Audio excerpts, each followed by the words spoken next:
North Korean leader Kim Jong Un is warning the United States that his country's nuclear force is now a reality, not just a threat. In his annual New Year's Eve address, he said the country has achieved the historic feat of completing its nuclear forces. He also added that he has a nuclear button on his desk.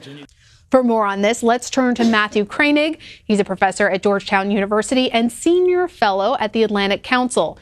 His book, The Logic of American Nuclear Strategy, also comes out next month. Matthew, congrats on the book. But let's talk about how credible are these threats coming from North Korea? Well, thank you very much. It's a pleasure to be on. Unfortunately, these are credible threats. U.S. government estimates that North Korea has several dozen nuclear weapons and likely has the ability to deliver them to U.S. allies and bases in Asia, and is working on longer-range missiles and may already have the ability to threaten the U.S. homeland with the threat of nuclear war. So again, unfortunately, these are credible threats. What stood out to you the most from this speech from Kim Jong Un?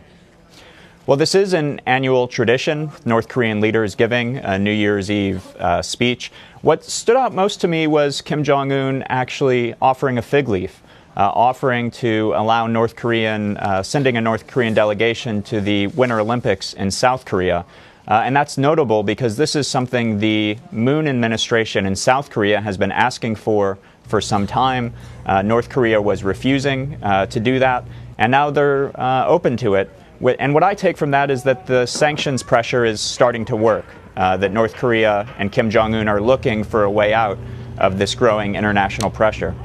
Interesting. So you see both this speech and the offer of the Olympic delegation as proof that he is feeling pressure from the threat of sanctions. That's what I take from it, yes. Because again, the Moon administration, when they were first elected, were looking for all types of means of communication, channels of communication with Kim Jong Un. He was very dismissive of those, said he only wanted to work directly with the United States. And so this is a pretty significant fig leaf. I was in Seoul, South Korea this fall. The South Koreans were very worried about possible North Korean attacks or provocations during the Winter Olympics. And they were saying that if they could get the North Koreans to send a delegation, that would be something of an insurance policy, that North Korea wouldn't look to upset the games. And so that's now exactly what Kim Jong Un is offering to send North Koreans to the Olympics, which again reduces the likelihood that then they try to disrupt the games. Interesting, you call it an insurance policy. It may hopefully take the temperature down on tensions during the Olympics. But what could his comments mean for U.S. relations with North Korea? Well, the fig leaf of sending a delegation to the Olympics was paired, as you noted, with a pretty blood-curdling nuclear threat. And so I think that's another important part of Kim Jong Un's strategy. He does want to convey to the United States and to the world that he has a nuclear capability, and to use this to try to deter outside attack from South Korea or from the United States, and maybe in the future to try to use it for more offensive purposes. I think what he wants is to come to the negotiating table and get the United States and South Korea to recognize North Korea as a legitimate nuclear power.